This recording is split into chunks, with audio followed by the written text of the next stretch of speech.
성경은 오직 예수 그리스도에 관한 말씀입니다. 오늘도 하나님 말씀에서 예수님을 만나게 되시기를 주의 이름으로 축원합니다. 아멘. 창세기 44장 30절에 있는 말씀을 봉독하겠습니다. 아버지의 생명과 아이의 생명이 서로 하나로 묶여 있거늘. 다시 한번 읽어보겠습니다. 아버지의 생명과 아이의 생명이 서로 하나로 묶여 있거늘. 아멘. 아멘. 전도자가 가로되 헛되니 모든 것이 헛되도다, 이렇게 얘기했어요. 사람이 해 아래서 하는 모든 수고가 헛되도다. 왜 헛됩니까? 헛된 이유가 뭐죠? 사람이 뭐하기 때문에? 헛된 거요?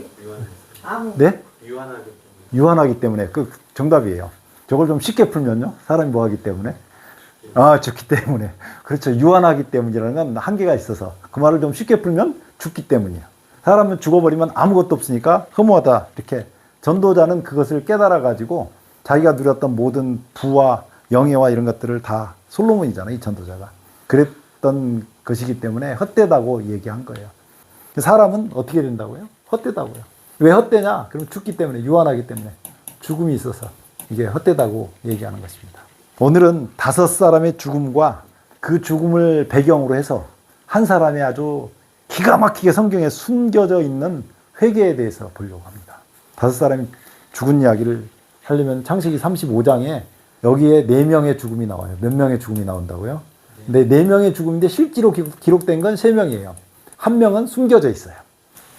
하나님이 야곱에게 이르시되 일어나 베델로 올라가서 거기 가며 형 에서의 낯을 피하여 도망하던 때에 내게 나타난 하나님께 거기서 단을 쌓으라고 얘기하죠. 이렇게 단을 쌓으라고 했던 그 베델에 올라간 다음에 야곱이 경험하는 죽음이 여기에 나오고 있는 거예요. 올라갈 때는 이렇게 하라고 한 거예요. 2가지가 있는데 이거 굉장히 잘 아셔야 돼요. 어떤 분이 저한테 반지 같은 거, 목걸이 같은 거, 귀고리 같은 거 하면 안 된대요. 귀고리는 예수님을 닮은 사람의 모습으로 귀고리를 하는 것이었다. 그게 무슨 얘기냐면요. 어떤 집에 형편이 가난해서 남의 집에 종으로 들어갔잖아요. 종으로 들어갔는데 종으로 들어가서 열심히 그냥 살고 혼자 나오면 나와도 돼요. 희년이나 안식년에 나와도 되는데 거기에 주인이 부인을 얻어줘가지고 부인을 얻어서 잘 살았어요. 그리고 그 부인에게서 이제 아들이 나거나 딸이 나면 그게 다 주인 소속이에요. 나오게 되면 어떻게 나와야 되냐면 혼자 도로 그냥 나와야 돼요. 나올 때. 근데 만약에 내가 주인도 사랑하고 내 자식도 사랑하고 내 아내도 사랑하면 귀에다가 구멍을 뚫겠다. 그렇게 한 거거든요. 그러면 그때 이렇게 귀에 고리를 뚫어서 귀에다 이 귀고리를 했어요. 그게 무슨 말이냐면 예수님이 십자가에서 죽으시면서 우리를 구원하신 이야기를 거기다 기록해 놓은 거거든요. 귀고리 해도 되고 장신구를 해도 돼요. 어떤 때? 기쁠 때, 잔치 있을 때, 하나님께서 큰 뭔가를 베풀었을 때. 근데 반대로요. 회개할 때는 이걸 다 빼야 돼요. 내가 정말 하나님께 죄책감을 느끼고 하나님 내가 왜 이렇게 살았을지 몰라요. 그럴 때는 빼야 돼요. 여기 성경에 나오는 거예요. 너희 중에 이방 신상을 버리고 자신을 정결케 하고 의복을 바꾸라. 그러면서 금은 고리 같은 거 다 달라 그래가지고 갔다가 그거 우상 숭배하듯 하니까 땅을 파고 땅속에다 묻어버렸어요. 그 얘기가 나온 것입니다. 그리고 나서 나온 이야기가 뭐냐면 리브가의 유모 드보라가 죽음에 그를 베델 아래 상수리나무 밑에 장사하고 그 이름을 알론바굿이라고 불렀는데 이게 뭐냐면 통곡의 상수리나무예요. 통곡의 상수리나무라는 뜻이에요. 자기 어머니의 유모가 죽었다고 자기 아버지가 죽었을 때도요, 그 뒤에 보면 통곡의 상수리나무다 이런 표현이 안 나오거든요. 근데 유모가 죽었을 때 통곡의 상수리나무라고 하는 표현을 해요. 이게 학자들한테 논란이 있고 그 유대 전승인 미드라시 미시나 탈무드에 보면 저 얘기가 이상하게 좀 얘기가 나오는데 신뢰할 수 없어요. 그래서 성경을 제가 자세히 찾아보니까 이런 내용들이 있어요. 창세기 49장 31절에 보면 아브라함과 그 아내 사라가 거기 장사되었고 이게 카브르인데 히브리어로 이건 뭐냐면 남이 장사 지낸 것을 기록한 거예요. 그러니까 다른 사람이 그 사람들이 장사를 지냈다 그 말이에요.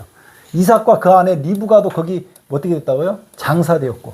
그러니까 지금 이건 누가 한 얘기냐면 야곱이 자기 어머니, 자기 아버지하고 어머니가 거기 장사됐다고, 다른 사람이 장사했다. 야곱이 살아있는 동안에는 리브가가 언젠가 죽었는데 자기가 장사는 하지 않았다. 그 얘기예요.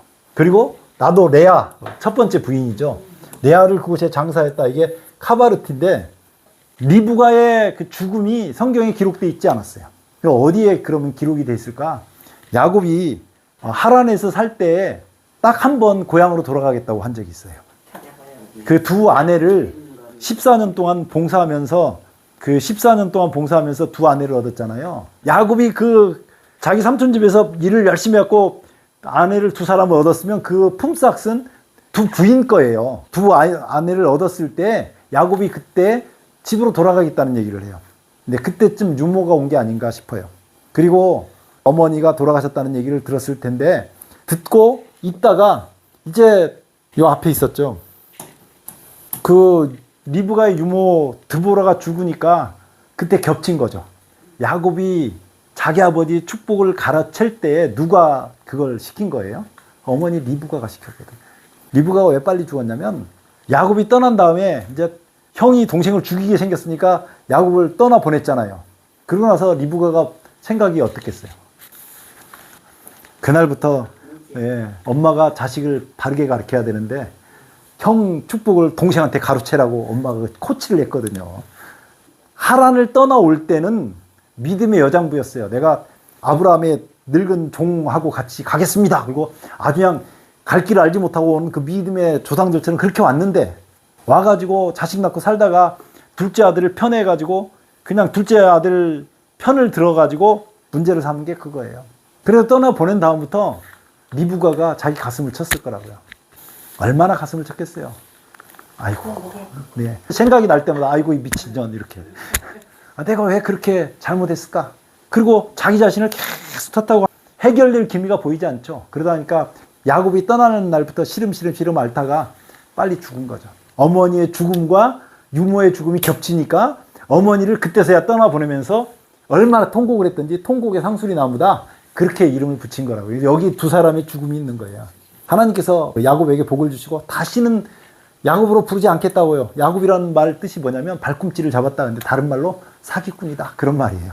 그들이 베델에서 발행하여 에브라시에 이르기까지 얼마 길이 격한 곳에서 라헬이 임산하여 아기를 낳는데 너무 고통이 심해가지고 죽게 된 거예요.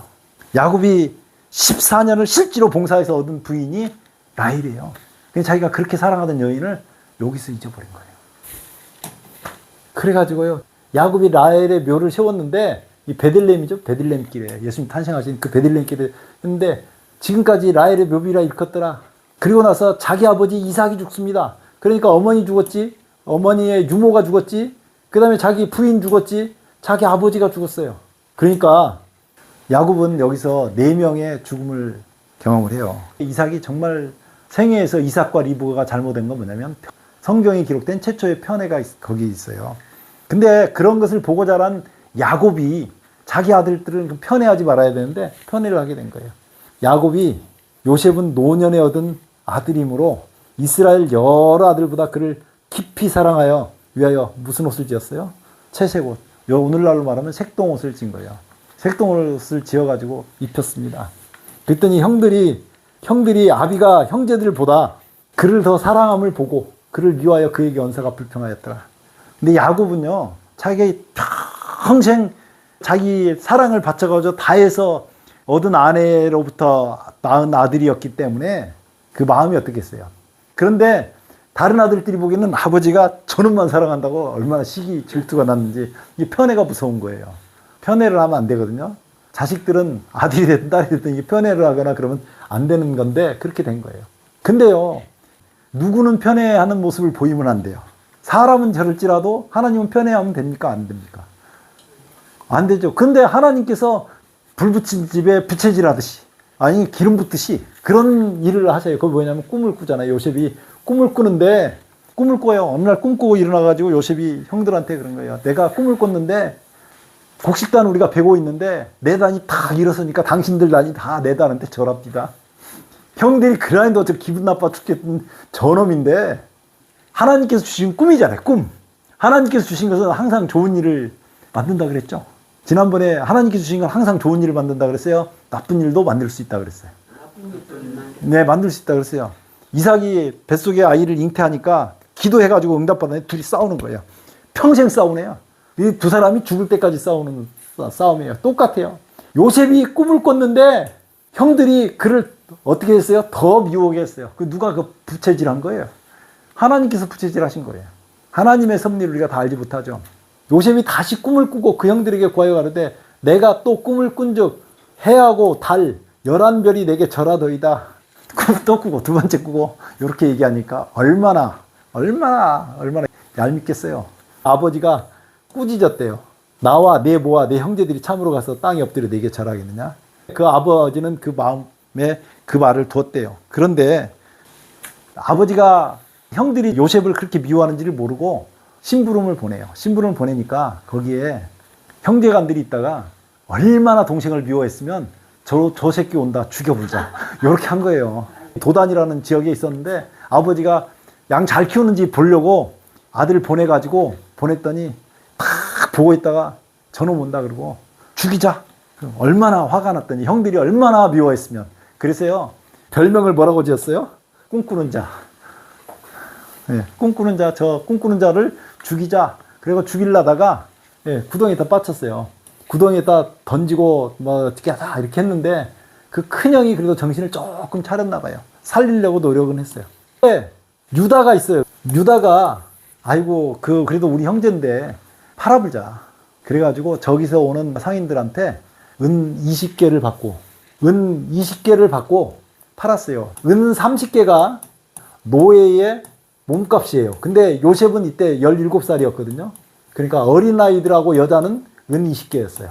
은 30개는 누가 팔린 값이에요. 예수님께서 은 30에 팔린 것이 요셉이 지금 여기서 은 20개는 어린아이 은 20개니까 만약 요셉이 장성한 값이었으면 은 30개에 팔렸을 거라고요. 은 20개를 받은 것은 그런 의미예요. 요셉은 예수님의 값어치를 치르고 팔려간 사람이에요. 형들이 요셉의 옷을 취하고 수염소를 죽여가지고 그 옷에 피를 적시고 채색옷을 자기 아버지한테 가져갔어요. 여기 염소가 죽은 것은요, 수염소가 죽은 것은 예수님께서 죽으신, 본래는 요셉을 죽이려고 그랬잖아요. 근데 요셉이 죽은 게 아니고 누가 죽었어요? 수염소가 죽었어요. 예수님이 죽고 요셉은 살았거든요. 많은 분들이 창세기에서 예수님을 가장 닮은 사람으로 요셉을 뽑습니다. 예수님을 가장 많이 닮은 사람으로 뽑는 사람은 유다예요. 유다가 예수님의 조상이 됐거든요. 근데 유다 얘기가 별로 안 나온 것 같거든요. 오늘 그 얘기를 하려고 그런 거예요. 그 얘기를 하려고 이렇게 5명 죽은 이야기를 하는 거예요. 그 아비에게로 가져다가 이르되 우리가 이것을 얻었으니 아버지 아들의 옷인가 아닌가 보소서. 염소 죽여가지고 그 피를 갖다가 자기 동생 그 옷에다가 피를 묻혀가지고 그걸 가지고 와서 아버지한테 보여준 거예요. 아비가 그것을 알아보고 가로되 내 아들의 옷이라 악한 짐승이 그를 먹었도다. 요셉이 정령 찢겼도다. 자기 옷을 찢고 야곱이 굵은 배로 허리를 묶고 오랫도록 그 아들을 위하여 애통하니. 이게 집사님 가정에서 일어난 일이에요. 장로님 가정에서 일어난 일이에요. 목사님 가정에서 일어난 일이에요. 지금 야곱은요, 요즘으로 말하면 목사님 정도 되는 가정 이야기 있거든요. 그러니까 사람들이 생각할 때 목사님 가정은 평탄할 거로 생각하는데 드물에 사람이 살면 수고하고 슬픔뿐이라 그러잖아요. 그 모든 자녀가 위로하되 그가 그 위로를 받지 아니하니 가로되 내가 슬퍼하며 음부에 내려가 아들에게로 가리라. 그 아비가 그를 위하여 울었더라. 요셉이 어떻게 된 사람이에요? 팔려간 사람이죠. 우리는 그렇게 생각하잖아요. 야곱에게 요셉은 어떤 사람이에요? 죽은 아들이에요. 이때는 틀림없이 야곱은 죽었다고 생각해요. 자기 아들이. 그러니까 죽은 아들이에요. 5번째 죽은 아들이 누구냐면 요셉이에요. 요셉이 죽었어요. 세월이 흘러가지고 이제 기근이 와요. 그 기근에서 애굽 사람들을 구원하는 사람이 요셉이에요. 그러니까 하나님께서 쓰신 종이 맞고 예수님을 엄청 많이 닮은 사람인 건 틀림없어요. 근데 가뭄이 오니까 양식을 구해야 되는데 구할 길이 없네요. 그래서 야곱이 가만 들어보니까 애굽에는 양식이 있다. 야곱이 자기 아들들을 이렇게 보내가지고 양식을 구해오게 하는데 거기 하필이면 총리가 돼 있는 사람이 누구냐면 팔려간 동생 요셉이 거기에 총리로 있어요. 총리로. 요셉이 총리가 된 나이가 몇 살이에요? 30살. 17살에 팔려가가지고 몇 년 살았어요? 13년. 13년 만에 총리가 됐어요. 보디발의 집에서 그 경호대장이죠. 경호실장 그 집에서 사람들을 대하면서 이 요셉이 애굽의 문물을 공부하고 감옥에서 오는 고관 대적들을 전부 상대하면서 어떻게 나라를 통치하는지를 거기서 공부를 했다고요. 예수님을 믿는 사람은 세상에 사는 사람들보다 자기 분야에서 더 뛰어나도록 노력하고 더 기도하고 더 열심히 해야 돼요. 7년 풍년이 오고 그 다음에 7년 흉년이 시작됐으니까 37살까지는 풍년이 들었고 37살부터 이제 흉년이 들기 시작하거든요. 근데 형들을 보냈는데 형들이 오니까 요셉은 형들을 딱 알아보는데 애굽의 머리 스타일로 딱 머리도 하고 총리고 위에 높은 데서 딱 밑을 쳐다보니까 형들은 자기 동생이 설마 살았을 거라고는 상상도 못하고 있었어요. 그런데 그때 이제 또 돌려보내고 뭐 이렇게 하면서 막내 동생을 데리고 오게 해요. 이제 요셉이라는 사람의 친동생은 하나예요. 12명의 형제가 아닌데. 나머지는 다 배다른 동생들이고, 배다른 형제간들이고. 근데 형들이 어떻게 하는지 보기 위해서 은잔을 자기 친동생 그 자루 속에다 은잔을 넣고 볼모로 잡아서 종을 삼겠다고 그래요. 그때 이 이야기를 하는 거예요. 오늘 읽었던 말씀입니다. 아비의 생명과 아이의 생명이 서로 결탁되었거늘. 이 누구 경험 같아요? 야곱이죠, 야곱. 네. 아이는 이게 베냐민이거든요.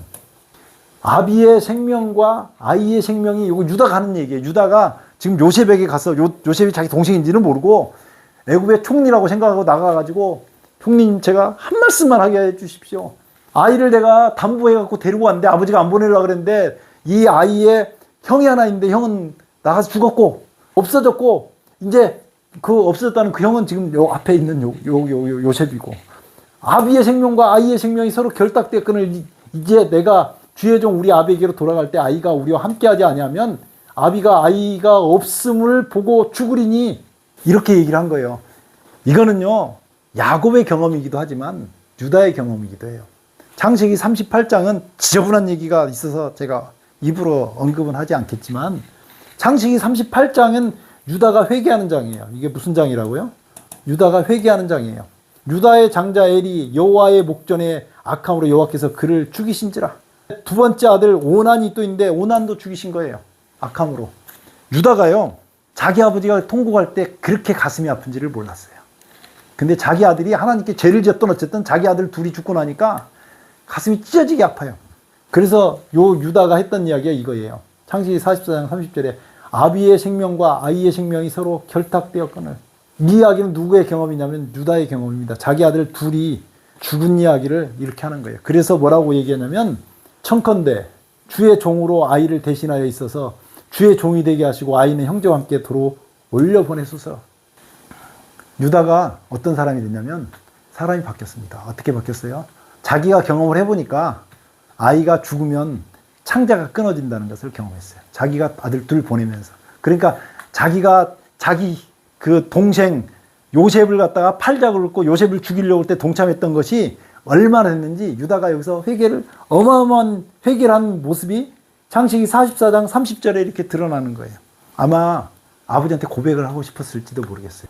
혼자 진 죄가 아니잖아요. 여러 사람이 같이 했는데 자기가 고백을 하면 형제간들 입장도 있는 거잖아요. 그러니까 그 말을 못하고 아버지 볼 때마다 이 속에서 유다가 그런 세월을 얼마 보냈어요? 17살에 동생 보내고 37살 될 때까지 거의 20년 동안 리브가가 자기가 잘못한 죄 때문에 막 회개하다 병 걸려서 죽은 것처럼 유다의 심정이 그러고 있었다고요. 그렇기 때문에 유다가 자기 목숨을 내놓고 자기가 이제 애굽에서 종되면 다시는 자기 아버지 집으로 돌아갈 가능성이 없어요. 사실 유다가 생각하는 그 입장에서는. 유다가 이렇게 얘기를 하니까 요셉이 그 마음속에 형들의 마음을 알고 싶었거든요. 45장에 유다가 이 말을 한 다음에 44장이잖아요. 45장에 요셉이 사람들 다 떠나가라고 그러고 여기서 방송대곡을 해요. 아주 대성통곡을 해요.